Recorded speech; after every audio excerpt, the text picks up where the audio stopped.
Good evening, everyone, and welcome to our General Membership Telephone Town Hall. My name is Scott Payne, and I am your Director of Communications and a Senior Advisor to President Thomas Hesse and Secretary-Treasurer Rochelle Stewart. Tonight, I'm filling in for Rochelle as the host and MC for our General Membership Telephone Town Hall meeting. So, welcome to the call. Rochelle will be joining us toward the end of the call to go over the finances of our local union as part of the business of our general membership meeting. So don't worry, you will get to hear from Rochelle on this call. For those of you who may not have participated in one of our town hall meetings before, first off, a very special welcome to you. Thank you very much for joining us tonight. We're very glad to have you on the call, particularly for this call, which I think is going to be a very informative and an important call for us to be doing as a local union. I want to make sure that you know how to get into the queue to ask questions if you have them. So as we're going along and you have a question that you would like to ask any of the speakers, all that you need to do is press *3 and you'll be added to the queue to ask a question live. If we don't get to your question, because sometimes we get more questions than we're able to get to in a telephone town hall, you'll also have the chance to leave us a message after the call by staying on the line and waiting for the message to come up to prompt you to leave us a message with a question that you might like to ask. In addition to President Thomas Hesse, who is joining me in the room tonight, we also have a very special guest that we're all very excited to have join us, and I'll leave it to President Hesse to introduce that guest to you pretty quickly here. But what I'd like to do now is call the meeting to order so that we can get on to the conversation that we're all here and excited to hear President Hesse and our guest engage in. As is our practice, what I'm going to do is I'm going to start the call off by reading our land acknowledgement. UFCW Local 401 respectfully acknowledges that we are located on Treaty 6 territory in Edmonton and Central Alberta, Treaty 7 territory in Calgary and Southern Alberta, Treaty 8 territory in Northern Alberta.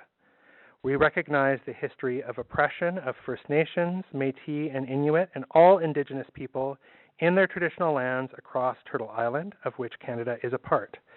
We are committed to doing the ongoing and active work of reconciliation. UFCW Local 401 recognizes that we are all treaty people with treaty obligations. We are committed to continue living in accordance with the spirit of intent of peace and friendship that is foundational to the treaty relationship. As a labor movement, we will actively work together in solidarity to end oppression and seek justice for all Indigenous peoples on this land.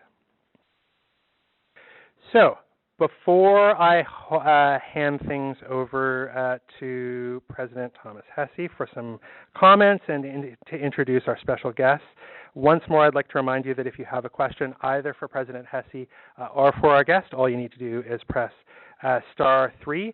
And I'm going to ask our first poll question of the night that I think will set up the conversation that President Hesse is going to have with our guest. So,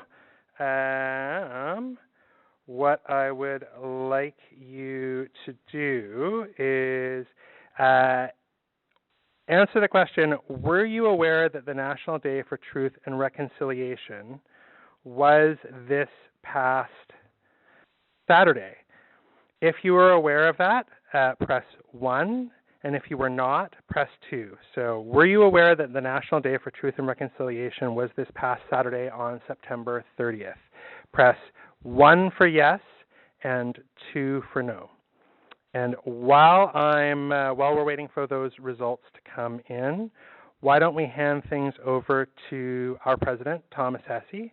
I'll do a little bit of an introduction of President Hesse, and then President Hesse can introduce our guest. So, Thomas is a fighter and he has committed his life to improving workers' lives. He's also an outward thinker who is always looking to bring a focus to issues like the one that we'll be discussing today through new speakers to our telephone town hall meetings. Earlier this year, Tom was nominated for the Queen's Jubilee Medal for Service to Alberta's Communities by Rachel Notley, and he was awarded that medal by the Lieutenant Governor of Alberta. Tom, why don't I hand it over to you for any comments that you have and to introduce our guest.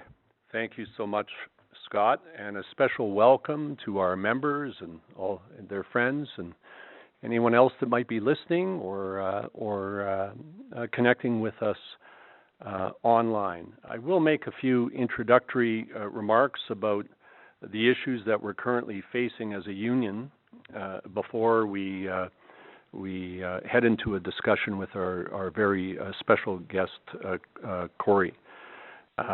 In a word, we face a horrible affordability crisis, and I'm not telling anyone they don't already know. Some people speak about inflation, others speak about housing, others speak about food bank usage. In Alberta, food bank usage is up over 70%. People are struggling with everything from their gas to their utility bills, their rent, their mortgages, interest rates, and people are really struggling. And it's very hard to think clearly or even discuss about the issue that we're going to talk about tonight when you can't pay your bills. It is crippling. I urge every single one of our members to begin to consider more aggressive action. We are heading to a variety of bargaining tables in the coming months and coming years, and if you're watching the news, it will be hard to escape and not take note of the number of strikes that are taking place. I have visited a superstore the other day, and a member said to me, I can't afford to go on strike, and I can't afford not to go on strike. Certainly, the environment right now, I think we've reached a bit of a tipping point when speaking to that issue. There are incredible challenges for us in the months and years ahead, but also incredible opportunities. Social psychologists and pollsters will tell you that union support is at an all-time high. The citizenry of this country and the citizens of the United States, the citizens of this world are standing behind workers and saying unions and collective action is not only a good thing, but an important thing. And we need to speak out, and we need to stand up and be counted, and we need to do it now. The head of state for this country, whether you like Justin Trudeau or not, in an unprecedented speech was critical of corporate greed in the food industry, in the grocery industry. In the United States, we saw the President of the United States for the very first time in the history of that country attend upon a picket line and stand in support of workers.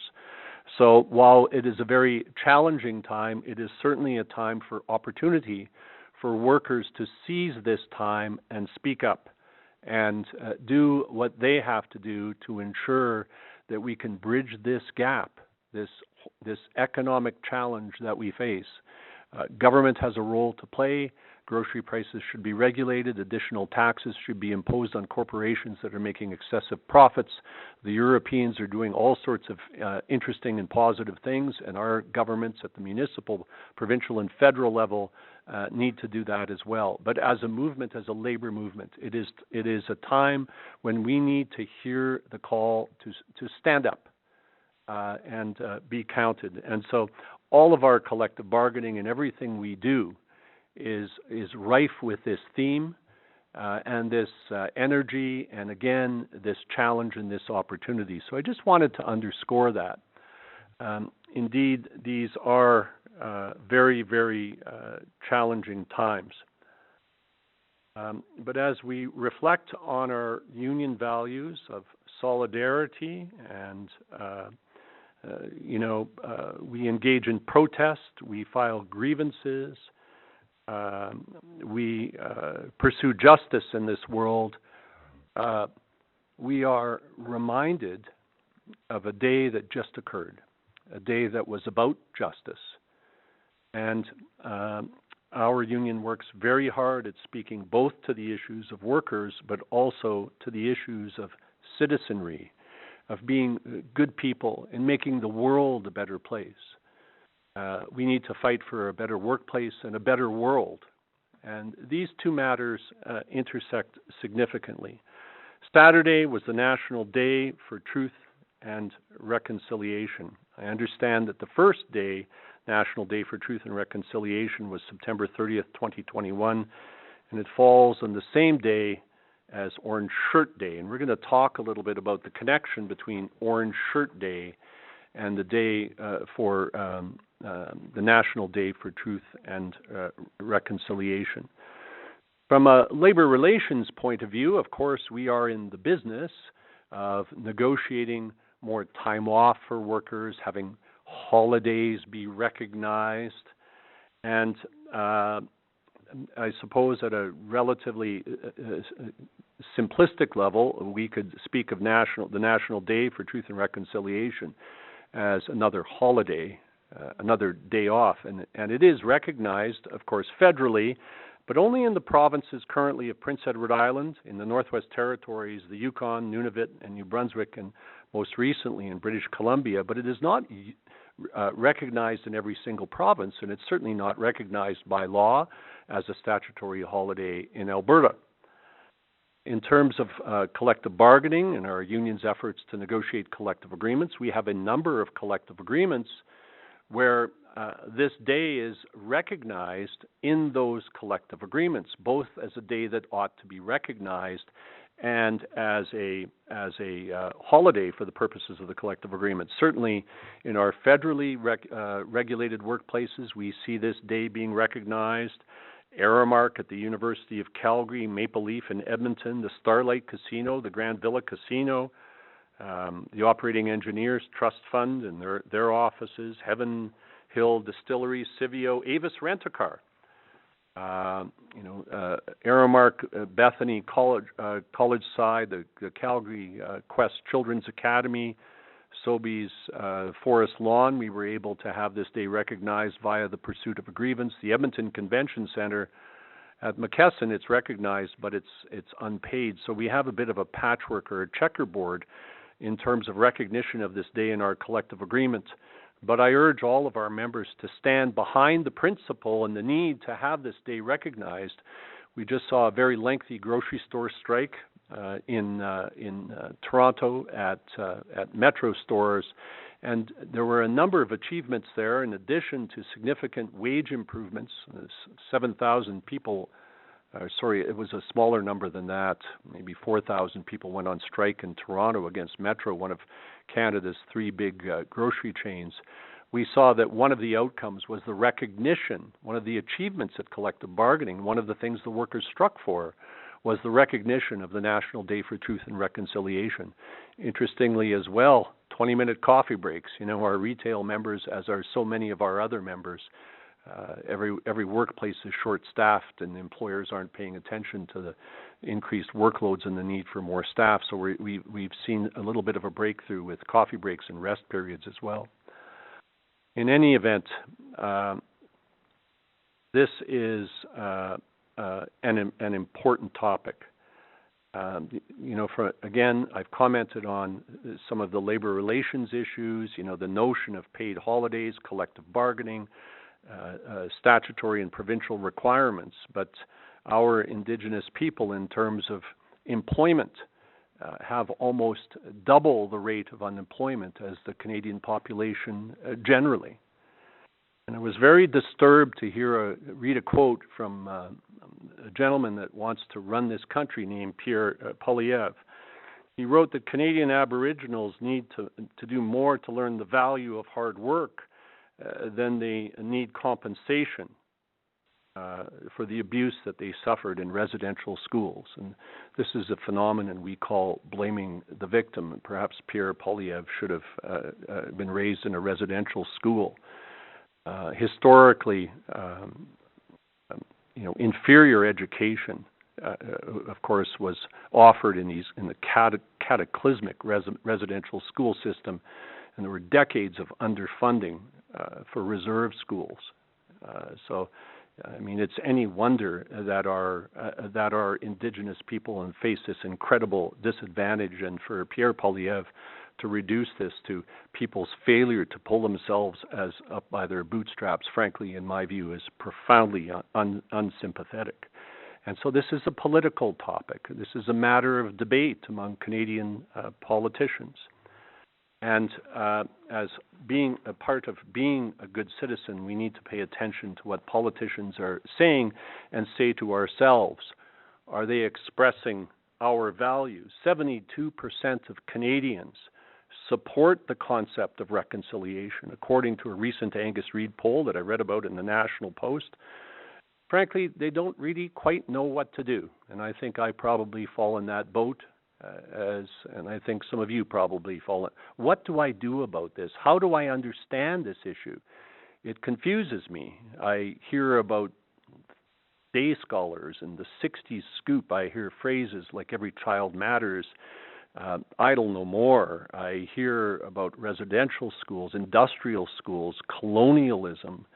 I hear that the Catholic and the Anglican and the Methodist and the Presbyterian and the United Church all participated in the federally operated residential school system, and that they operated these schools, and that thousands of children died. And I watch the tragic news, and where they discover that children have been buried near these schools. And I hear, and I am ashamed at times, and grieve. I grieve for our Indigenous people. So it's hard. But yet, notwithstanding the fact that 72% of Canadians support the concept of reconciliation, and 3/4 of Canadians don't agree on a lot of things, frankly. Almost half of Canadians kind of really planned to do nothing and really did nothing on the Day for National Truth and Reconciliation. So I've introduced this topic bluntly, and I'm going to have a candid and blunt discussion with our good friend Kory, who's with us tonight. Kory is the Executive Director of Indigenous Initiatives and Partnerships at the British Columbia Institute of Technology and Chair of the BC First Nations Justice Council. He does have a famous sister, Kory Wilson, who wrote a really cool book called True Reconciliation. We're going to give away some of those books. I read that book in anticipation of tonight's meeting, because I don't pretend in any way, shape, or form to be able to offer any sort of clear definition of some of these matters. I enjoyed the book very much, and I think it helped. I particularly enjoy these notions of, learning that Jody Wilson-Raybould and action and understanding that she emphasizes. In any event, Kory has over 20 years of experience in post-secondary education, community development, and the legal profession. She was a defense lawyer at one time. And with a deep commitment to education, she shows innovative and creative solutions are a must to move reconciliation into reconciliation. We've got to engage in action, and that's in part what tonight's meeting is about. She's a strong believer that education and access to knowledge are key to move everyone forward, and that when people know better, they do better. So let's hover around that for a little bit, because that's what we hope we'll come away with tonight, is that we will all know better after we talk to Kory, and we can do better. A very special welcome to you, Kory, but I think we want our poll question number 1 results before Kory and I start chatting. And I'll do that very quickly, read those results so that we can get on to this important conversation. So the vast majority of members who were on the call were aware that the National Day for Truth and Reconciliation fell on this past Saturday, September 30th. 94% answered yes to that. Only 6% answered no. So those are certainly heartening results, but there's lots more to talk about around truth and reconciliation. So why don't I pass it back over to you, Tom, and you can start your conversation with Kory. Scott, why don't you ask poll question number 2? It's kind of right in front of me, and let people think about that while I'm chatting with Kory. Sure, I can do that, absolutely. And just before I do that, I'm going to remind folks one more time that if you have a question that occurs to you while Tom and Kory are chatting, you can press star 3 to get into the queue and ask that question live. So for our second poll question, what we would like to know, so great to hear that so many members were aware that the National Day for Truth and Reconciliation was this past Saturday on September 30th. Do you feel that you need a better understanding of truth and reconciliation and the issues facing Indigenous peoples in Canada? If the answer to that is yes, press 1. If the answer is no, press 2. So again, that question is, do you feel that you need a better understanding of truth and reconciliation and the issues facing Indigenous peoples in Canada? Press 1 for yes and 2 for no. While those results are coming in, I'll pass it back over to Tom to begin the conversation with Kory. Hey, Kory, welcome. Thank you. Happy to be here. Why don't we start with this whole notion of Truth and Reconciliation Day and Orange Shirt Day? I know there's some kind of connection between the two, but I wonder if you could outline for us how we got a Truth and Reconciliation Day and what its connection is to, and what is Orange Shirt Day? So Orange Shirt Day started with a woman named Phyllis Weibstad from Williams Lake Residential School is where she attended. And the story is that when her grandmother took her to the residential school, the previous day went with her and bought her some new clothes, and one of those items was an orange shirt, and that's what she chose to wear on her first day of residential school, and it was taken away from her. Because if you've seen photographs, you know that you had to wear a uniform, so she lost her favorite orange shirt. And so that became her symbol, I don't know, probably around 2010, 2012-ish. Phyllis has always been very active in supporting residential school survivors. And so then they started Orange Shirt Day. It started in British Columbia, and then it expanded across the country. And, of course, the Truth and Reconciliation Commission of 2015 also elevated that. And then eventually it switched with this current federal government, decided an Orange Shirt Day in the March was always on September 30th. And then they switched it and called it the National Day for Truth and Reconciliation, which was also a recommendation in the the Truth and Reconciliation Commission's report of 2015. So that's how it came about. Okay, thank you. So a very young girl felt the strain and the embarrassment and the pain of being deprived of a shirt that she had as she was sort of squeezed into this residential school system. Yeah. And then it sort of morphed politically into this day. Is that fair? Yeah, I mean, when she became much older, of course, right, and became quite active in, Okay.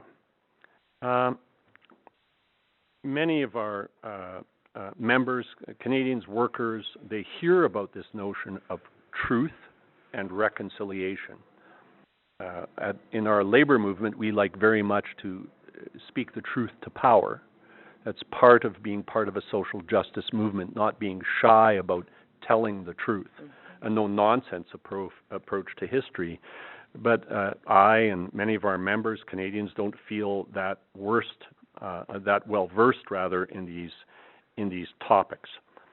I want to ask you a very basic question. Earlier in the meeting, we articulated a land acknowledgement.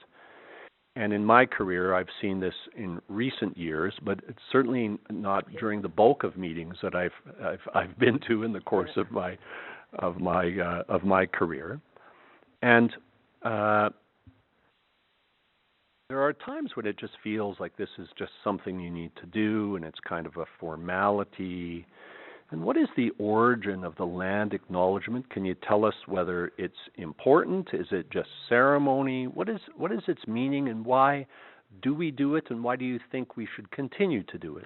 Well, it's something that Indigenous people across the country have always done. Like pre-contact, you don't go into somebody else's territory or somebody else's area or land without acknowledging who owns that land or whose territory you've come upon.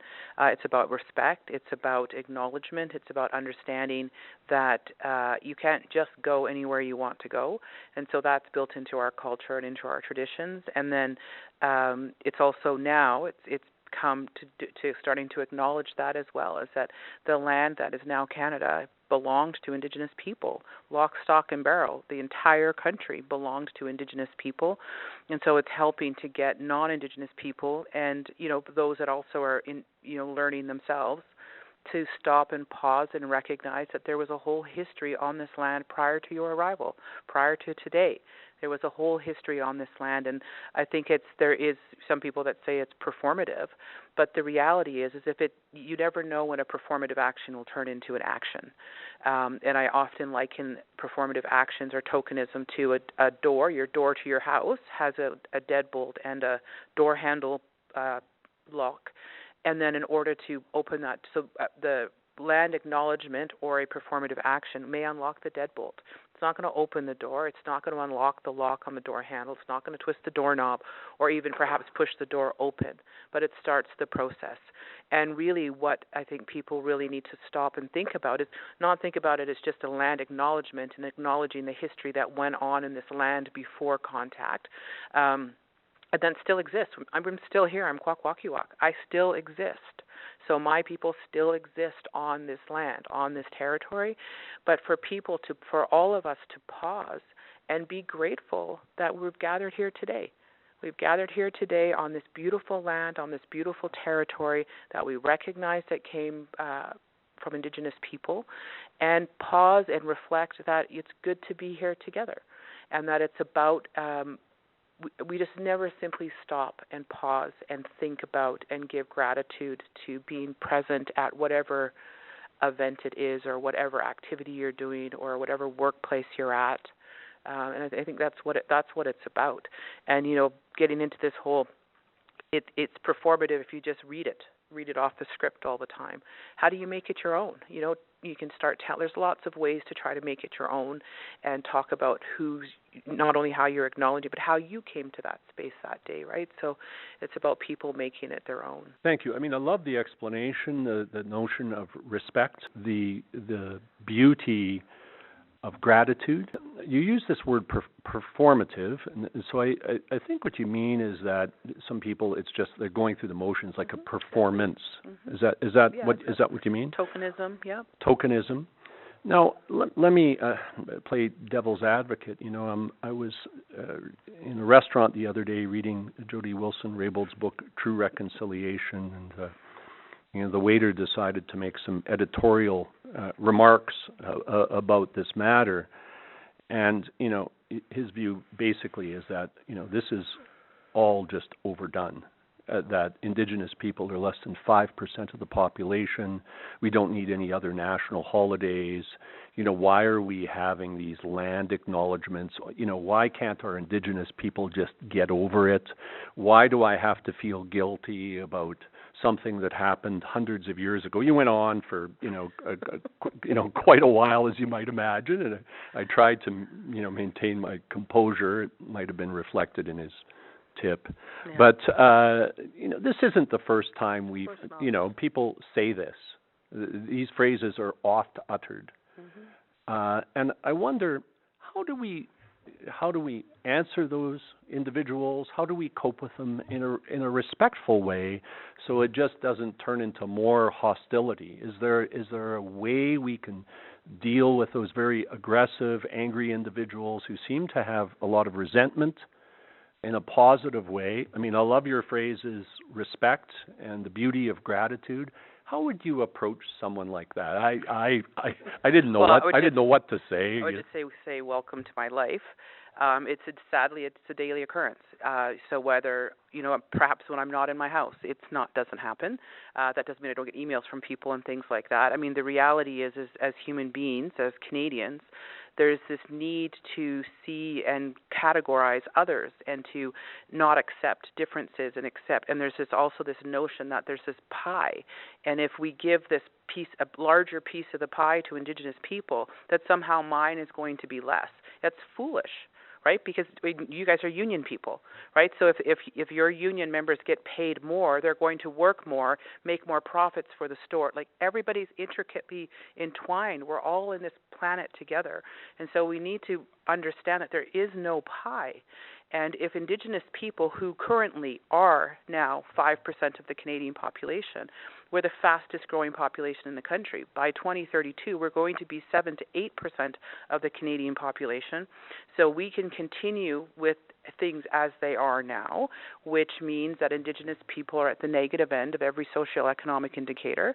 And so we can continue with the excessive increase in the incarceration, the cost to keep people in custody, the cost to keep children in the child welfare system, the crime and vandalism on the streets, the theft from stores. We can keep at this process and keep doing that, but it's not going to benefit. We're not going to change society. We're all going to then begin to suffer. And then in terms of this whole notion of it happened so long ago, why don't you get over it? I hear that all the time. But the reality is it didn't happen so long ago. I have a card in my wallet that says I'm a status Indian. I get audited by Revenue Canada every single year. Why? Nothing's changed in my tax status. Nothing's changed in my job. Then the truth, going back to what you said earlier, is that people have to recognize the truth. It didn't happen so long ago. There is still an Indian Act that exists in this country that prevents me and puts me in a different category than you in all kinds of different ways, that makes us have 75% of the children in care in British Columbia are Indigenous. Overrepresentation in the criminal justice system with Indigenous people. We don't graduate from high school at the same rate. We died from COVID at 12 to 15 years younger than the average Canadian. So and the truth in that is that there is systemic racism and discrimination built into our system. And that's what we have to accept and not be afraid of that. If we're about truth, then we have to acknowledge that truth. Because how else are you going to explain the overrepresentation? I think Indigenous people are more criminally inclined or worse parents. So we have to be truthful about the true reality and situation that we find ourselves in Canada. And if people want to feel guilty, feel guilty. But then you have to ask yourself, what am I going to do about it? Right? And nobody brings this up to make people feel guilty. And quite frankly, if you feel guilty, then you know the truth. And you're just not willing, and you know you didn't do anything about it, or you're not doing anything about it. Well, I first heard the truth from my grandfather. My grandfather was a Polish immigrant who worked in a meatpacking plant in Chicago, and he came to Canada, and he got this, what was described to me as a youngster, as a free piece of land. Now, it was hard. He built a mud hut, and he got his plow out and had to clear the soil. It was a hard life as a new Canadian. I was downtown with him one day. I adored my grandfather, this tall, elegant man, a few words. And I was chatting with him, and I think he bought me a Coke, and I was asking him about the land that he got. And he said, I said, you got a free piece of land from the government of Canada. And he said, yes, I did. And then he pointed to a man on the street who was Indigenous and said, but they took it from him to give it to me. And I learned that truth at a young age. But in my education, I grew up, as Jody describes, in this silo.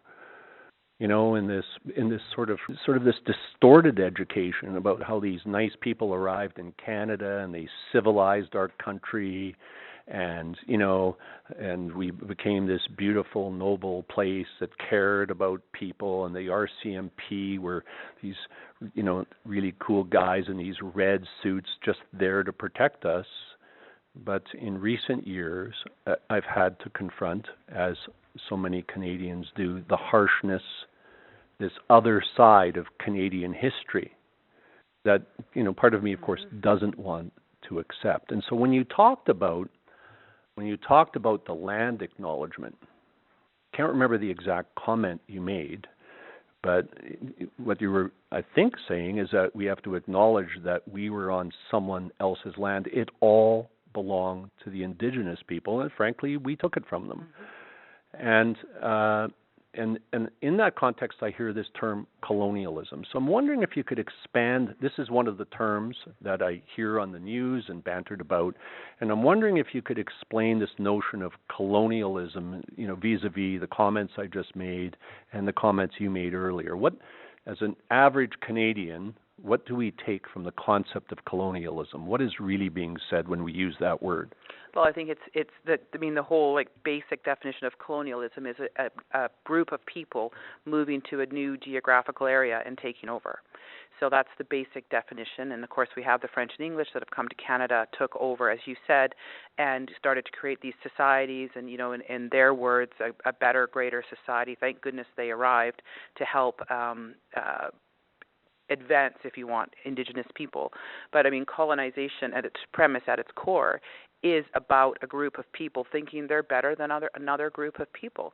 Because their ways are different, then somehow that's inferior. And we see this all over the Americas. All over, colonization is happening. Colonization, I would argue today, there is modern forms of colonization. We saw that in the disbursement of the vaccines, in medication. We saw this when AIDS happened. There's all of these different notions of groups of people that some are deemed to be more worthy than others. And they built the whole systems of politics and laws and policies to perpetuate that system. Because we weren't Christian when the Europeans arrived, in whatever religious order, but because we didn't reflect that, because we valued women, there's all kinds, if you look at some of the missionaries' comments, they can't believe that the man has to go back and ask his wife about whether women weren't considered in Canadian law people until the late 1920s. Right? But for Indigenous people, completely different view of that type of world, of the place and value of women, the value of children, elders. So colonization is this perpetuation of a group of people thinking they know what's better for everybody else. And of course, that group looks like them. Right? Okay. Immigration, the immigration numbers are increasing in this country. And we have many members who are from the Philippines, Central, South America, Africa. And it's an excellent definition. I think I have a clearer understanding of colonization, and I like the way you punctuated and accentuated some of the nuances of it for me. But I wonder what ought and ought not be said to new Canadian immigrants about the issues that Indigenous people face, because as you talked about that, I think of many of our members of our union who are arriving to work at JBS or Cargill or Olymel or in many of our industries, and they're immigrants, they're new Canadians. And I think they, as you articulated, come from colonized countries. Every one you just named is a colonized country. So what should we be saying, and what education and what inspiration and what action should be called for with respect to this strata of our population as they, and what do we say to them about the history and plight of Indigenous peoples? Yeah. Well, Yeah, I just wanted to jump in for a second. That's a very timely question because we actually have an online question from a member. Chris de Laval asked basically the exact same question that Tom just asked. As an immigrant to Canada, I am not sure how to respond to truth and reconciliation. What do Indigenous people expect of me? Yeah. Great. Different variation on that exact question. The reality is Canada is one of the world's least populated countries. We need immigrants. I'm sure you've all done your studies on labor markets and finding employees, and we see the results now today of not having enough people. And I'll always argue as well that Indigenous people are actually Canada's largest untapped resource of employees and of people. And this is another reason that unions and various other groups have to consider this population. But when it comes to newcomers, the newcomers need to be told the truth. They need to be told the truth of Canada, and that's not to they're coming to Canada for reasons that are often very challenging as well, because they come from colonized countries, because they come from countries that being poor is very different. Being poor in my personal experience in Guatemala, being poor in Guatemala is very different than being poor in Canada. That's not to say that it's easier or that, I'm poor in Canada. Of course not. But what we have to do is start having a conversation around truth. And as newcomers to Canada, they have a responsibility as well. Yeah, you weren't here when all of this happened, but it's still happening. So you are a part of it from the day you arrive. And so start looking for resources. Start doing and reading all of you can. I wrote a book, a guide for newcomers. It's in the City of Vancouver's website that you can see that we're updated. It is obviously Vancouver-centric, but there is a place to start. Through my work at BCIT, we have available open-sourced Indigenous awareness modules that anybody can do that we have translated into French and into Mandarin, and we will be translating them into Arabic, into Punjabi, and into other languages as well. And then work in British Columbia with the Immigrant Services or Immigrant Support Services of British Columbia, IISBC. We also have videos that we've done. It's been translated into, I think, 25 different languages. So it's about finding and seeking those resources and learning about this country of Canada that they now call home. And it's not only that. I mean, I think one of the biggest challenges newcomers face is other Canadians that see, all of these people coming from all over the world. But the reality is our economy would not function without foreign workers and without newcomers doing jobs that Canadians, for whatever reason, don't want to do. And again, stop thinking about it as a piece of pie. We need to have immigrants in Canada. We're not going to, and if you want to just purely economic, we're not going to have a tax base. So if we don't bring immigrants, who's going to pay when Ricardo and I are up, finally get to old age and get a pension, hopefully, if it still exists, and health care, hopefully, who's going to pay for that, right? So we have to have immigrants, and we need to, immigrants, newcomers, we have to recognize that there isn't a small piece of the pie. There isn't one pie. So how do we work and do this together? And Canadians, and it's quite ironic from an Indigenous perspective, the comments that I hear from non-Indigenous Canadians about the million newcomers that came last year. And, I can't believe they're taking over and they came onto my land. I'm like, gee, where have we heard that before? So that's the learning that all Canadians have to do, is recognize that what you're considering oppression or what you're considering encroaching on your rights or your values or your beliefs, that's what you've done to other groups of people. So it's looking inward and again, doing that truth-telling and understanding that what you're arguing about is exactly what happened to us and is still happening to us. Thank you so much. I think I'm getting a little smarter about this as I listen to you, and I could get a lot smarter about this. When we read our land acknowledgement, we make a reference to this concept of Turtle Island. So I'm going to dance back and forth here a little bit from simpler matters to more complex matters. But I do want to do a little bit of Indigenous Rights 101 here. And what is Turtle Island? I hear these references to Turtle Island frequently in land acknowledgements. Mm-hmm. And I think you use this word performative, and I think it's not just the people that read it. I think it's the people that hear it sometimes. Oh, that's nice, and then they don't ask questions, because I've talked to a lot of people who hear these land acknowledgements, and I say to them, "Do you know what Turtle Island is?" And they go, "No, I don't have a clue what Turtle Island is," and they've never asked. So I'm wondering if you can tell us about the concept of Turtle Island and why it is included in land acknowledgements. Yeah. So I'm from British Columbia, and it's not included in land acknowledgements in British Columbia because it is a concept, and it comes from, and I off the top of my head, I'm not sure exactly what nations, but certainly nations from the prairies who their own creation stories and own beliefs come from that they originated on the back of a turtle, and that if you look at the map of North America, it looks like a turtle. So that's my understanding of the stories, but it's not my belief, and it's not a term that I use, but it's just meant, again, I think it's tying to the origin of particular group of people and recognizing that the land, that also probably by extension the Indigenous people and animals and nature are interconnected. Okay, that was helpful certainly for me. Let me ask another question. I apologize if this one sounds a little bit dumb. I have heard in my upbringing and through the course of my life a whole lot of different terms. Mm-hmm. when referring to peoples that I now typically call Indigenous. So I've heard the word Indian. I read a book called An Inconvenient Indian, an American book. I've heard the term Aboriginal, which I believe is the term enshrined in our Constitution. The word Indian, which it appears in the Indian Act, and it strikes me as a racist piece of legislation and to some extent a racist term. I've heard the term Native. Those are the natives.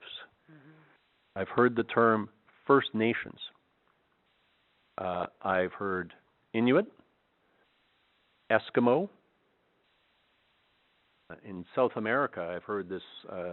In America, I've heard this term mulatto. In South America, I heard this term mestizo, and so I've heard a lot of different terms to refer to a people or peoples who were first here as part of Turtle Island or the geography that we see, and it would appear as though the term I hear most frequently now, certainly among progressives, is Indigenous.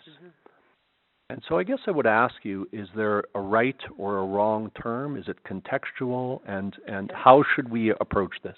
Well, I mean, I think all of those terms exist, but of course a whole slew of other terms that are really horrific exist as well. So that has to be acknowledged. But in terms of the terminology, the term that everyone should use today for probably 90% of the time is Indigenous. So Indigenous, there are 3 constitutionally recognized groups in Canada, and that's from a Constitution Act of 1982 in Section 35, where it lists Aboriginal peoples as Indians, Inuit, and Métis. Those were the terms of the time. So now instead of Aboriginal, you say Indigenous, and instead of Indian, you say First Nations. So the terms that you want to use are Indigenous, First Nations, Métis, and Inuit. Depending on if you're talking about First Nations, you say First Nations. If you're talking about everybody, you say Indigenous. However, saying that doesn't mean that everybody agrees on those terms. There's still some people that love the term Aboriginal. There's still, particularly amongst younger 20-somethings, they love the term Native. But those are not terms, unless you're part of those groups, that you should use. So for 90% of the time, you should use Indigenous and then First Nations, Métis, and Inuit. And then if you're going somewhere, like if you are doing your land acknowledgement in a place that you're not from, then you need to just ask the person, ask somebody, so whose land am I on? What term would they like to use? I went and did some work up at even north of high level. We flew into high level, and then we drove, and I started talking, and I used the term Indigenous. And here I am, Indigenous myself. I've taught at the university for almost 25 years. I've done a lot of this work, but I didn't ask them. And they don't like the term Indigenous. They like the term FNMI, First Nations, Métis, and Inuit, which was it was really hard for me to switch FNMI. So again, there's differences amongst all Indigenous people as to what terms they prefer. But for non-Indigenous people, the term Indigenous is representative of all the 3 groups, and then the 3 specific groups if you're talking about one of them specifically. So it feels like Indigenous is inclusive, but but contextually, if there's a want, a need, a necessity to recognize those specific groups, we should refer to them in more specifically or individually. Yeah. Okay, Scott, I'm wondering, as we've been getting educated here, if we have a result from our second poll question. We do have a result from our second poll question. So the question that we asked folks was, do you feel that you need a better understanding of truth and reconciliation and the issues facing Indigenous peoples in Canada? And the results were 71% of the members on the line felt that they did need a better understanding. 29% of the members on the line did not feel like they needed a better understanding. And maybe now is a good opportunity for me to ask our third poll question, which is, would you like to learn more about truth and reconciliation and how you can actively promote truth and reconciliation in Canada through your union? If the answer is yes, press 1. The answer is no, press 2. So again, would you like to learn more about Truth and Reconciliation and how you can actively promote Truth and Reconciliation in Canada through your union? Press 1 for yes and 2 for no. And I'll maybe hand it back over to Tom and Kory for this really fantastic conversation that you're having. And thanks again, Kory, for joining us. Scott, why don't you ask poll question number 3 as a precursor to our further discussion, and then we can continue to chat. That's the question that I just asked. Oh, I'm sorry. My script is a little different than yours. You're asking. Oh, there's a fourth poll question. Yeah. I can ask that in a moment. Let's wait for the results of the third. I've got my poll questions in a different order in my homework here. So, okay, well, let's keep chatting then. Some specific terms that we continue to hear. So, let's focus in a little bit on residential schools. The data that I see indicates that, and correct me if I'm wrong, I did a little research, 150,000 approximately First Nation, Métis, and Inuit children attended residential schools from 1931 to as late as 1996, and that there were approximately 139 residential schools in Canada. Is that close? Yep. Now, I've heard this term industrial school. How do you distinguish an industrial school from a residential school? I think it's just people just called them different names. There's no difference. The only difference would be residential schools, and then there were day schools, where the kids didn't stay overnight. But they went to the schools. They still had schools on the reserve where they went, and it was very much like a residential school. Okay. So I recently was watching some television, and I saw this term. It looked as though there might be some class action lawsuit or something, and I saw this primetime TV commercial that if you were a day scholar, day school scholar, you should contact this number, and you might be eligible to pursue some kind of lawsuit. So is that who you're talking about? These children that attended during the day but didn't stay? Yes. And so I don't know the numbers right now, but I know some of day school survivors have been getting their funding or getting money as compensation for attending day schools. Okay. Residential school survivors, there was a process and a mechanism for them to apply for funding and get that. The Government of Canada and the House, Stephen Harper, made an apology to residential school survivors. There was, to some of the comments I heard, well, all these Indians are getting all this money. I can't believe it. Why would they get all this money? Blah, blah, blah. They're just going to get drunk and going to do this, going to do that. And it's the same thing we hear about day school. So they dealt with residential school survivors and then day school scholars. But what people don't realize about this process is the reality is the Government of Canada knows who attended all of these schools. There's lists. There are names. It's listed out. But instead of actually just going to their database and finding those people and figuring out who they are and giving them compensation based on the years that they attended, these residential school survivors and day school survivors have to tell their story. And don't want to be graphic if people, I want to acknowledge that this could be traumatic for somebody, but they actually asked how many times was their penetration. How many times did this happen to you? So this is the kind of backwardness that we have there. The onus is on these survivors to tell the graphic and relive these stories that they went through in order to somehow get compensation for the only reason, again, they went there was because they were Indigenous. Right? It's just ridiculous. It's painful to hear some of what you say. I note, as we go through this conversation, I do have a note here on the side in my pile of notes as I try to make my way through this. I printed some materials from the internet, and I wonder whether even discussing this brings some people some pain. And I do want to point out, and I don't know whether this is where you would send people, so I suppose I should ask you. On the Government of Canada website, it says mental health supports available, and former residential school students can call. It is 1-866-925-4419 for emotional crisis referral services and information on other health supports from the Government of Canada. And I'll read that number again. 1-866-925-4419. Indigenous peoples I read as well across Canada can go to the Hope for Wellness Help line 24 hours a day, 7 days a week.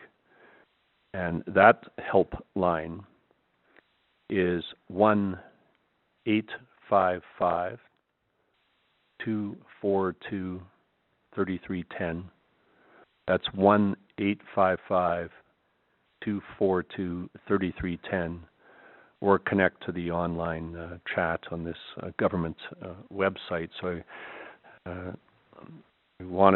thought that was a good place to pause and underscore that for people who might be listening and who might be triggered or feel this emotion. And so I hear this term, speaking of emotion and being triggered, and the generations of people that have suffered, I hear this term intergenerational trauma. Mm-hmm. This notion that trauma is somehow passed as between generations of people. And I'm wondering if you could explain this term to us that I hear on the news and through the popular media as well.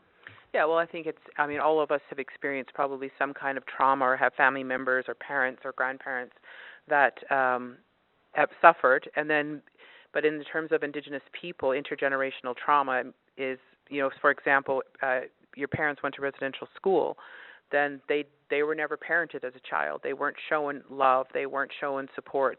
So then when they had children, they didn't know how to parent children.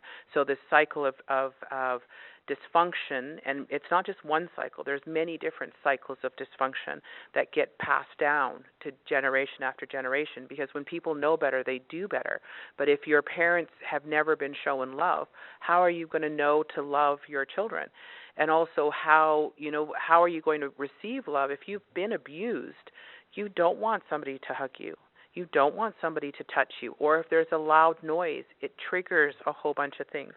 So it's about intergenerational trauma is about breaking all of these cycles of dysfunction. The one advantage I have is that my dad is the youngest of 13 kids, and he never went to residential school because he was going to grade 1 in 1951. Because in 1951, Indigenous kids could go to public school. And it's a story, but my dad was able to go to public school, so he never went to residential school. But all of his siblings went to residential school, and his parents. And, so in that way, for me, the cycle of dysfunction around not getting a good education was broken, because my dad became a lawyer and actually got Section 35 into the Constitution. So there was no choice for me and my sister and my brothers but to go to post-secondary school. So that cycle was broken. But the cycle around alcoholism and around, there was a time when I didn't live with either of my parents. So there's these cycles that continue again. And if you think about it, if nobody in your family's ever had a job, how do you know how to get a job? Right? If you don't want a biggest something that happened to us at BCIT when COVID hit was that we realized the number of our Indigenous students that didn't have their own devices at home and didn't have access to the internet at home, even though they live in Vancouver. They can't afford to have internet at home, and how they used public internet or our computers and all of that. My kids have probably 5 devices each, and we have unlimited internet at home. So you see how there's these disadvantages, and of course there's others that don't have internet as well. But you're already behind. How do you survive not only the craziness that we all went through with COVID, but, so we were running around scrambling, trying to get laptops and trying to help people try to get internet. And the number of Indigenous learners that did not have access to internet and a device for them or their children to do their work was huge. So right away they fall behind. Well explained. When I meet people that were born sliding into home plate and they make comments, I feel like saying to them, you were born sliding into home plate. Well, let's call it what it is. It's privilege. Yeah, and this privilege. Is a conversation that people aren't willing to have. if we're trying to actually do something and move reconciliation into making change, true change, systemic change, then we have to be bold and courageous. It's going to be uncomfortable. We need to accept that. And each of us need to examine our level of privilege. As I said earlier, it's different being poor in Canada than it is in many other countries around the world. It's different being a poor young girl in Canada than it is in Afghanistan or in Iraq. We know these differences.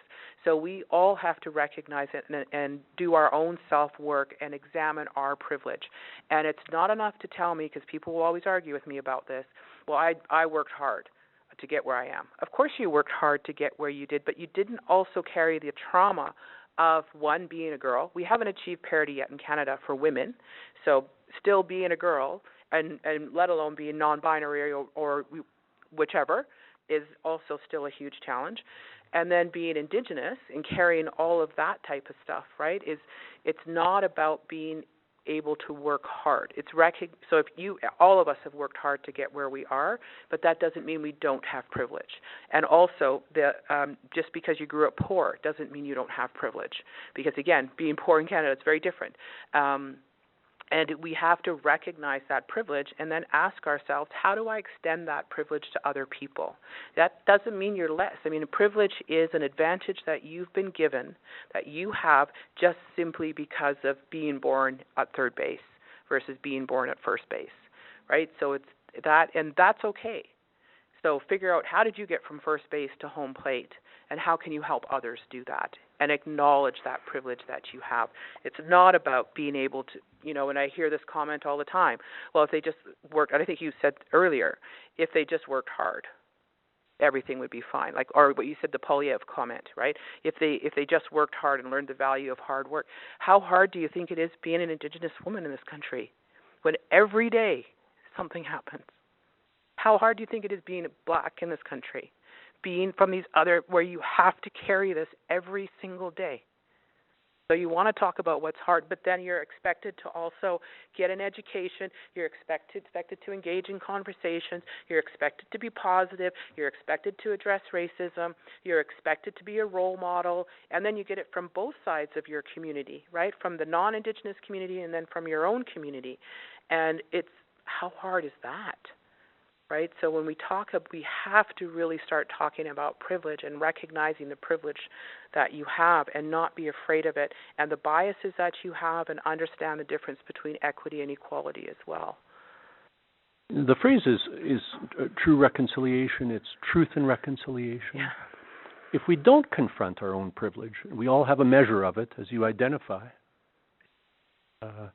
If we don't confront it, can we ever find the truth or reconciliation? If we don't take that first step of seeing the prism, acknowledging the prism through which we view the world and we view facts, is it possible? Is that a key step to reconciliation? Absolutely. Examining our own privilege? So I'm asked all the time, what's the one thing that I could do to make a difference? And I really think the one thing people can do is raise their own self-awareness, examine their own level of privilege, examine their biases, because we all have them, and know the difference between equity and equality. And when it comes to biases, a lot of times people say, I'm at one with your people. I believe everybody should be treated fairly and equally. And if you make that statement, it's so fundamentally flawed, because you can't treat everybody the same. That's impossible. You're not going to treat, I don't know if you've ever seen the visual. It's a tree, and there's all these animals lined up, and the professor says the final exam is to climb to the top of the tree. There's a fish in a fishbowl. It's never going to get to the top of the tree. Or say the success in life or getting a job is walking up the stairs in this building. Well, the person who is a paraplegic is not going to be able to walk up those stairs. The older elder is not going to be able to walk up those stairs, and the baby who's just learned how to crawl is not going to be able to make it. So this is where we have to be, again, recognize that people needed to be treated equitably and given the skills and abilities and tools and the support that they need in order to achieve what they need. We see this in schools now, kids with learning disabilities. There's accommodations for that, kids with, cognitive disabilities. The fact that since the charter came in 1982, there were no mandatory elevators. And, I remember I was in high school or elementary high school in the 80s, And they had a class, and I remember like talking to my parents, like, so strange, because the young lady that had my classmate that had cystic fibrosis, there was a kid that was in a wheelchair because he'd gotten a ski accident, and until then he was in all of my classes. And then he got in a ski accident, became paralyzed, and those two are in the same class with the kid that has Down syndrome and the kid that had like real severe cognitive, like, so they have to be in a separate class.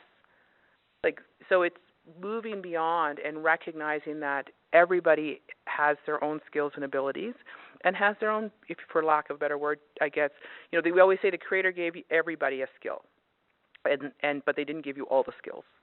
So we all miss certain skills, and that's also becoming aware of what the areas that you need to work on, right? And we all have biases.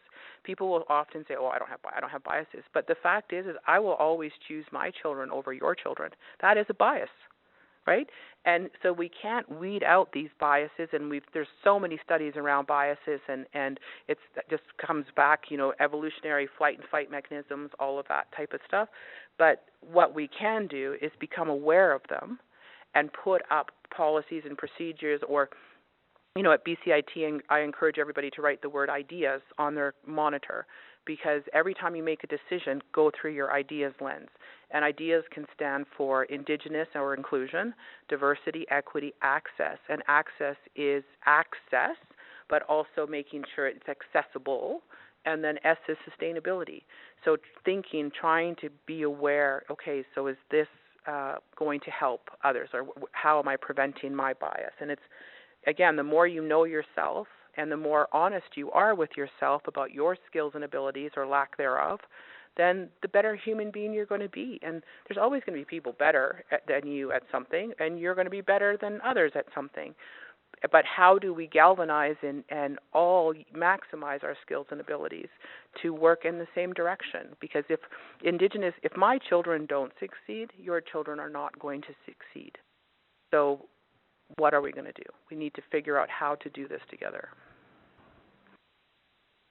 Unfortunately, we're running out of time, and I could chat with you all night. I sound like a radio host. We only have a few minutes left, but for a commercial break, we're going to press on a little bit. Scott, I think I've got my poll question straight here now. I think maybe get the results from number 3 and ask number 4. Does that work for you? That works. Just, hey, whatever you want to do here, President Hesse, I'm happy to make happen. That's what my notes seem to say. Get the results from number 3 and ask number 4. So let's try that. Do that then, absolutely, because I do have results from poll question number 3, and what we asked for poll question number 3 was, would you like to learn more about being an active participant in Truth and Reconciliation in Canada through your union?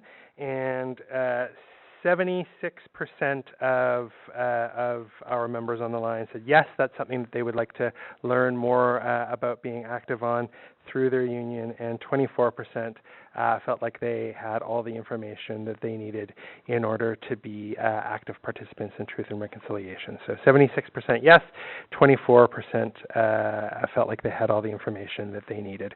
I'll maybe press on and ask poll question number 4. Which is, should your union be an outward-thinking union and an ally to Indigenous peoples in their quest for truth and reconciliation in Canada? If the answer is yes, press 1. If the answer is no, press 2. So let me repeat that question one more time. Should your union, UFCW Local 401, be an outward-thinking union and an ally to Indigenous peoples in their quest for truth and reconciliation in Canada? Press 1 for yes and 2 for no. So I do ask you to reflect on that question. There are those who, I've heard people say, well, you should just be a business union. You should concern yourself with my grievance and collective bargaining only. And these broader societal issues ought not be the purview or fall within the jurisdiction, or they don't interest me. They're not union matters. The majority of our members are saying that, to be a good union member means being a good citizen. To be a better workplace and a better world are inseparable concepts. But we do ask for your feedback on this. Maybe a couple of more. Murdered and missing Indigenous women. You know, as I listen to you speak tonight, and as I've watched the news in recent years, you know, and the layers are peeled away about, you know, the reality of our history and what's happening in society. I see data and statistics, very deeply disturbing data and statistics on with respect to the number of Indigenous women that are murdered and are missing, and I see this debacle, this circumstance in Manitoba where there's this reluctance to search this landfill for this poor family that's missing their daughter, and you know, these notions of convenience are proffered. Oh, that's too much trouble, and it's all very disturbing. I'm wondering if you could comment on this issue and the facts around it, and how we ought to confront this issue of murdered and missing Indigenous women in this country. Well, again, it goes back to the statistics. Indigenous people are at the negative end of every statistic in this country. And we're not at the negative end by 5%. We are overrepresented, and I'll be generous and say you can do standard deviation to 10%, but we are grossly overrepresented. I have 3 daughters. They are 7 times more likely to be raped than a non-Indigenous person. Those statistics are not acceptable and shouldn't be acceptable. And even if they go, and this is not to take away from the great police work and community rallying and whatever that supported a woman that was missing, a doctor that was missing in Vancouver, right in my neighborhood last week. She unfortunately was found passed away. But that didn't happen when my cousin went missing. Right? So again, it's evidence that we have these systemic racism and bias in our country that still exists.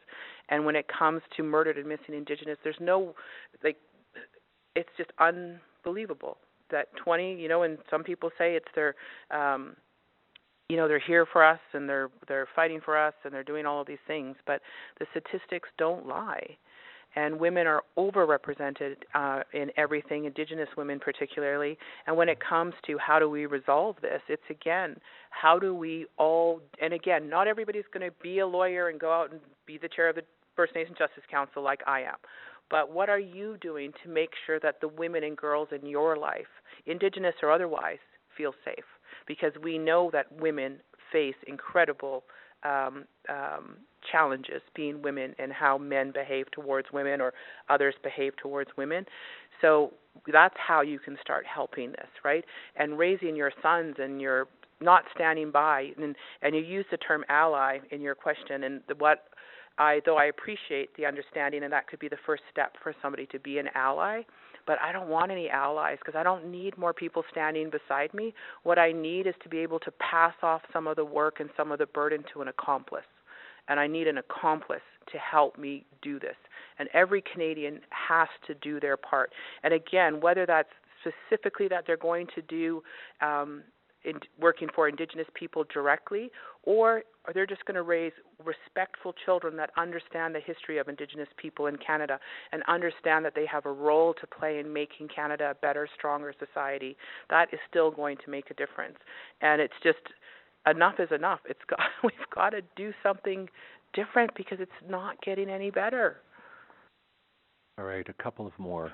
Yeah. My Indigenous 101. Yeah. And I thank you for your comprehensive answers and your obvious passion.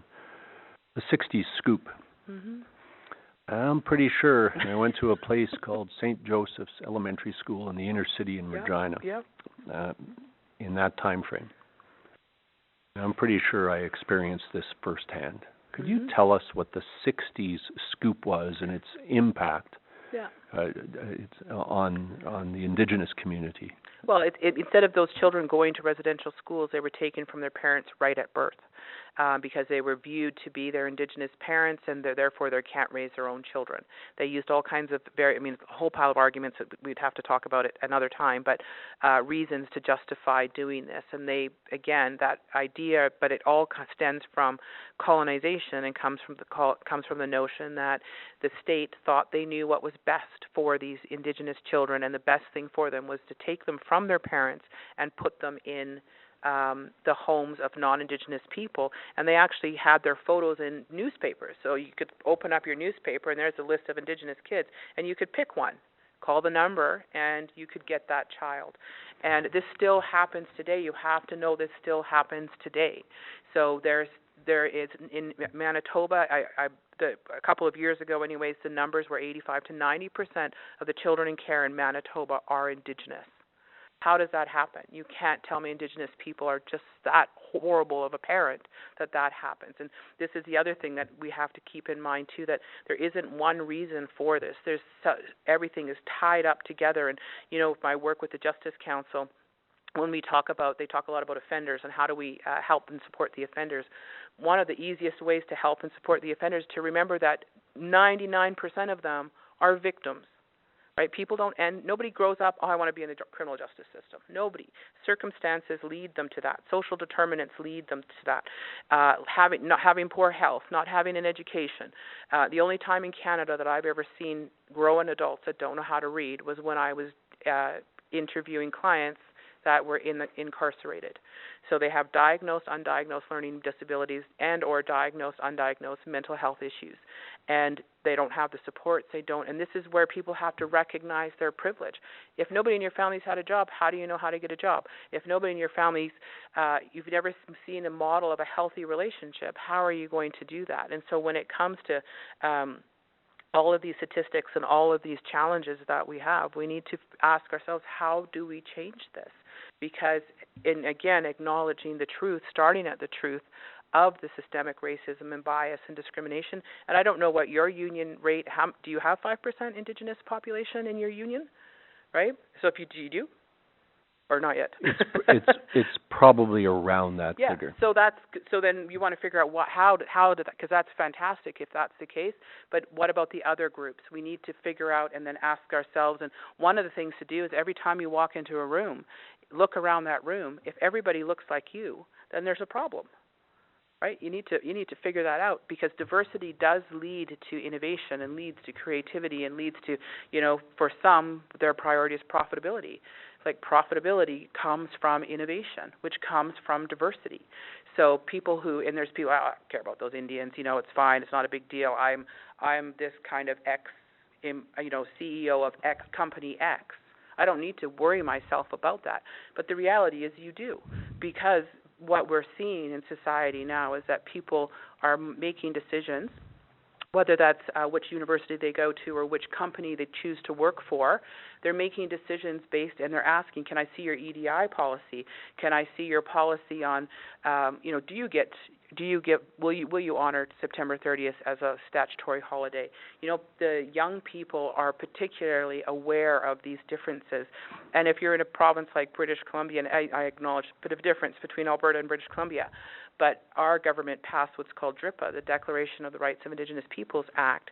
So even if you're a business that maybe you don't have any Indigenous clients or any Indigenous connection at all, you won't 10 years from now, if you don't address and acknowledge EDI or whatever, however you want to say it, DEI, whatever, and Indigenous people, you will be left behind, because that is where we're moving. So it's everybody needs to, and again, as I said too, the Indigenous population is the fastest growing population. So you want new members.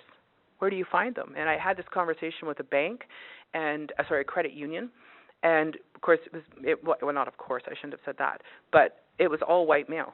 And they're like, oh, but our client base is decreasing. I said, because they're all white males, and the average age of your client base is like 62. So you're going. So what have you done to? Because they didn't think they needed to do anything to reach out to, and it was all around. The conversation was because they got in trouble around Pride. We talked about Pride before. We don't need to go in the Pride parade.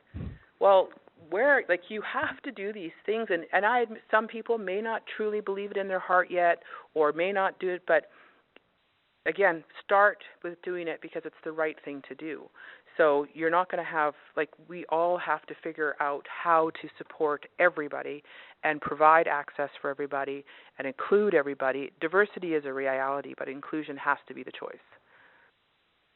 A couple of things, that I took note of as I listened to your comprehensive explanation. You talked, I know you were a criminal defense lawyer at one time in your career, and you talked about how Criminals don't necessarily become criminals because they want to become criminals. Our members, and of course in the retail food business, are seeing rises in shoplifting and their own food insecurity. They can't afford to shop where they work. In the last few days, Kory, I saw a study that talked about food insecurity as it related to the Indigenous population. All those things you talked about, all that disadvantage about how an Indian woman is not valued as much as a white woman, how women generally are not valued as much. Sociologists use the term intersectionality. But let's talk a little bit about food, because we're the Food Workers Union. Okay, so this is a matter of great interest to us. And people aren't eating. People are foregoing meals.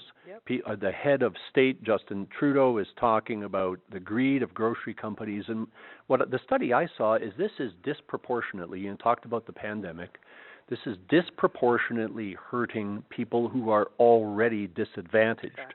And Indigenous people. Are you aware of this study, or did you see this in the news? Or I didn't see the study, but I certainly know that people who are disadvantaged are more disadvantaged. Yes. And it's exponential. And when you look at Indigenous communities, you have to remember Indigenous communities are usually in rural and remote areas, right? Far from food sources, far from proper grocery stores.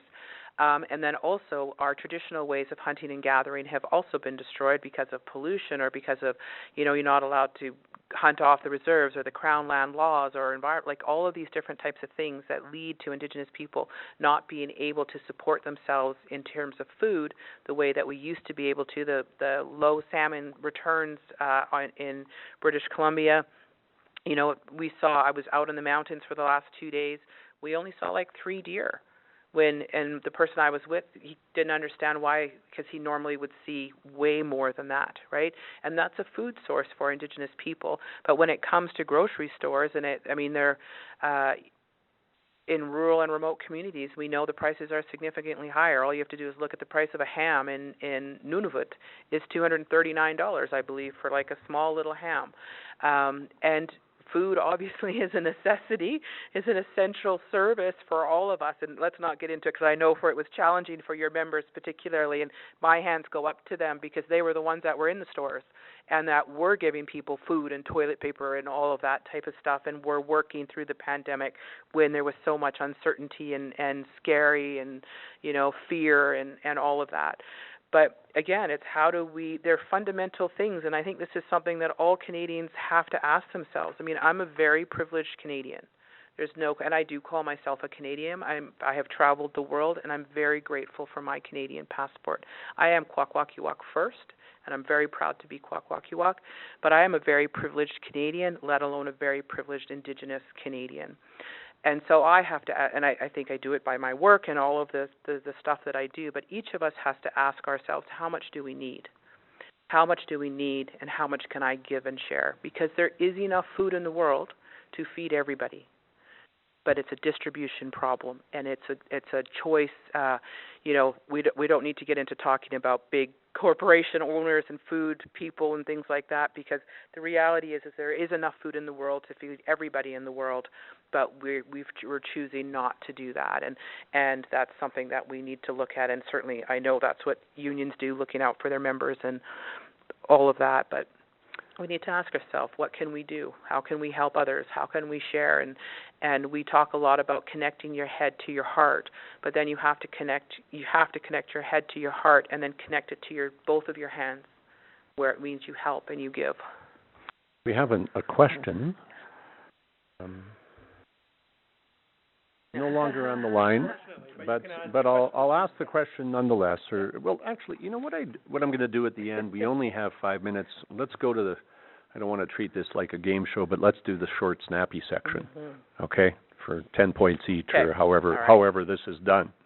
I'll take 100, Bob. Okay, I'll take 100. No, I'll bet it all, Alex. I'll bet it all, Alex. I'll bet it all, Alex. Okay. The phrase, every child matters. Yeah.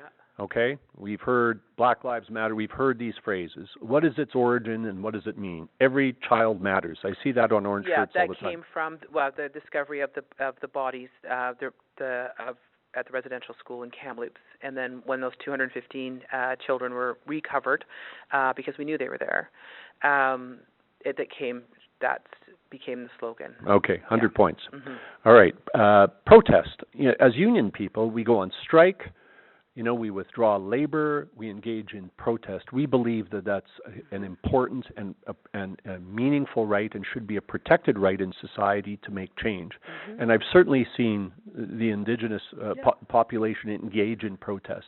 Do you think that protest is important? Is it healthy in society? And should we engage in it? Yeah, one thing you have to know from the beginning is that it's okay for others to protest. It's not okay for Indigenous people to protest because Indigenous people are treated completely differently. Yep. And one of the examples that has been brought up many times is if Indigenous people drove trucks to Ottawa and tried to stay in Ottawa for as long as those, and I don't care what the issue is, we would not. That is not what would have happened to us. Yeah. Indigenous people have in many ways been classified as, again, this is getting a bit much into the law, but as terrorist groups. So then the response to a group that is under this umbrella is different than if it's just a labor union protesting. So there is inequity there. But in terms of, the reality is that I use the analogy often of a room. Let's pretend the room is Canada and Indigenous people are on the inside of the room and we need to push against the walls, which is the systemic changes and laws and policies that need to change and this whole structure of Canada. But we can put two hands, keep pushing against that wall, and that could be whether it's taking a case to the Supreme Court of Canada, whether it's doing a blockade, whatever it is. But if you have two hands against the wall, then you can't see behind you. You can't see in the room what's happening. So we need to make sure that we do all of those things, but at the same time keep our eyes on what is happening to our members, to our communities, to our nations, because you can't put all your eggs in the protest basket. Okay. We need to do that, but we need to also do legal changes. We need to make sure kids have food as well. There's so many things that we have to address. So let me interrupt. So yep. I think you're saying that protest is an important tool. It's a tool. It's a tool as long as we're engaging in reflection and using those other mechanisms as well to make change. Is that fair? Well, yeah, but for some people that may be, and when I've had students over the years, they've asked me, how come you didn't go down to the protest? I'm very self-aware. I know what I'm good at and I know what I'm not good at. I'm good at speaking. I'm good at writing. I'm good at synthesizing information. You would not want me, unless my child's life was on the line, you don't want me on your protest line, because if it started to get, the signs, you guys all walk around with the signs and things like that, if it started to rain or got cold, I'd be whining and I'd be complaining, and I'd be like, I couldn't do it. Not the best protester, right? No, not that, but again, and this is an Indigenous, where I come from a community, Kwakwaka'wakw people, that potlatch, where everybody has a role to play. So we need people that are those, and bless them, that go on, and for whether it's for unions or whether it's for Indigenous issues, that go and fight and, warm their hands by a barrel. And I know I'm being stereotypical here, but that do that. But at the same time, you need the people in the background that are doing the negotiations, that are raising the issue on, you need that 12-year-old kid that can put everything on social media. So we need to recognize that everybody has a role to play, and there is no one way to fight the fight. And this is where you have to ask yourself as well, because we tend to criticize people who do things differently than we would do them, right? So you can't say, well, Bob didn't come to the protest and, he's just lazy and he's just this. Well, you don't know what Bob was doing, right? I think what you say is more than fair. In our union, we work with people for them to find their role and their comfort zone in advancing the interests of workers. Exactly. Unfortunately, I'm going to have to wrap this up. Scott, have we got some poll stuff before I do? We do have some poll stuff. The last poll stuff. Poll stuff. I have some poll question results. Okay. The best kind of poll stuff. Absolutely. So the last poll question that we asked folks was, should your union be an outward-thinking union and an ally to Indigenous people in their quest for truth and reconciliation in Canada? Whopping 90% of members on the line said yes, we should be an outward-thinking union and an ally. Only 10% said no. Maybe I'll go ahead and ask our final poll question now, and that poll question is, should your union be fighting to have the National Day for Truth and Reconciliation recognized as a statutory holiday for reflection in Alberta. So if you believe that we should be fighting for that, you press 1 for yes.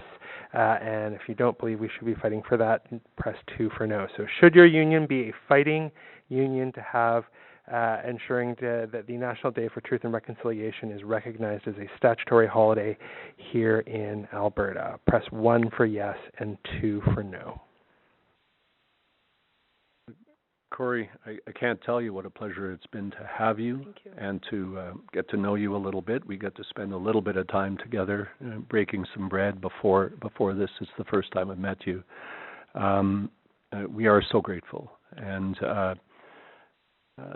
I'm going to give you the last word on this topic. And you use this phrase, know better, do better. I read your sister's book, and she talks about, this process of learning, but ultimately of acting. Mm-hmm. And she connects them. She says you've got to know. She talks about learning and understanding, and then acting. And we work at that in our union. We talk about issues before we engage in action. We have an education program, and certainly it makes sense. But I know Erin Ollyward, one of our activists, wrote in earlier. She had a live question, but she wasn't able to stay. What can non-Indigenous people do to help? So I guess we get into the action part. I guess if I was to ask you, what would be I hate to put a fence around it, but if I were to ask you the top 3 things. Well, I think increase your own self-awareness. Okay, of so yourself. let's pause. So that's one. Self-awareness. So the privilege, the bias and equity versus equality. Okay. Really, really examine that in yourself, and also what your own skills and abilities are. Okay. Yeah. Another one would be then to learn, and I've heard from tenured professors, PhD professors, and they'll say, well, I don't know how to find the information. Then you need to give back your PhD. We all have one of these things. Google is 25 years old a couple of days ago, and so you have to, the information is out there. So you need to learn and figure out ways to learn. Read one of these books. Read the calls to action. Watch Bones of Crows.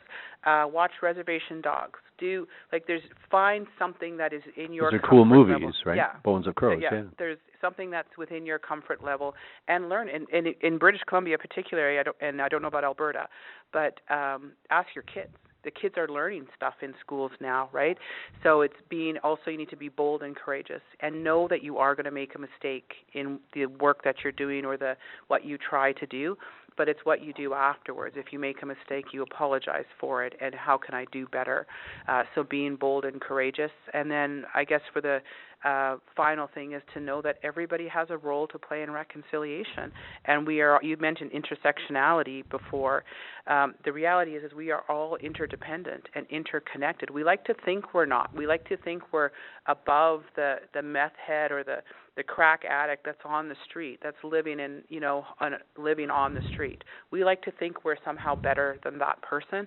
But the more that there are those people, the harder it is for us to be able to do what we're doing. Plus, of course, we need to care about everybody. But we need to remember that everybody has a skill. The Creator gave everybody a gift, and we need to help and support people to find that gift and use that gift at the same time as recognizing that, diversity, as we saw, 1 million newcomers to Canada this year, and it's not going to be the last, I'm sure. So talk about diversity, and we need to understand and recognize that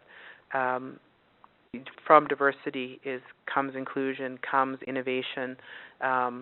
So we need to make those types of choices, and that there is no pie. I like your.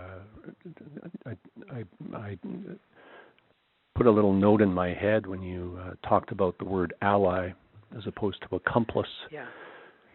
Ally is kind of cute and kind of a little soft, a little gray. Yeah. You said we need to be something more. We need to be there, engaging in action with you. I'm going to read a quote about that appealed to me, and I want to thank you again to end this discussion. Terry Cardinal is the Director of Indigenous Initiatives at MacEwan University in Edmonton. And, in unions we talk about solidarity. And she writes, "We are here to show the next generation what our ancestors were taught, the values of respecting each other, loving one another, and helping one another."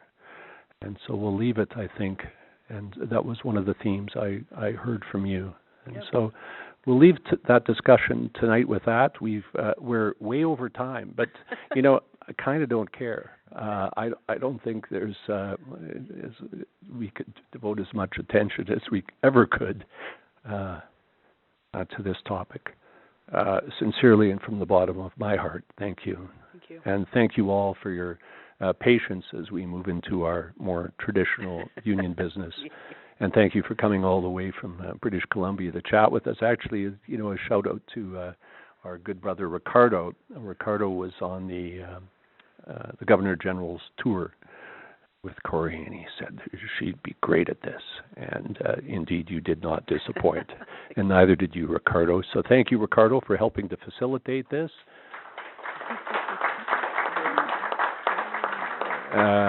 And my good friend Scott and others who helped with this, we put actually 50 or 60 hours into these telephone town halls before we do them, and this was a little different for us. And we have a studio audience here of a little studio audience of a number of our activists and reps, and I thank you for being here tonight as well. And Scott will take us now where we need to go.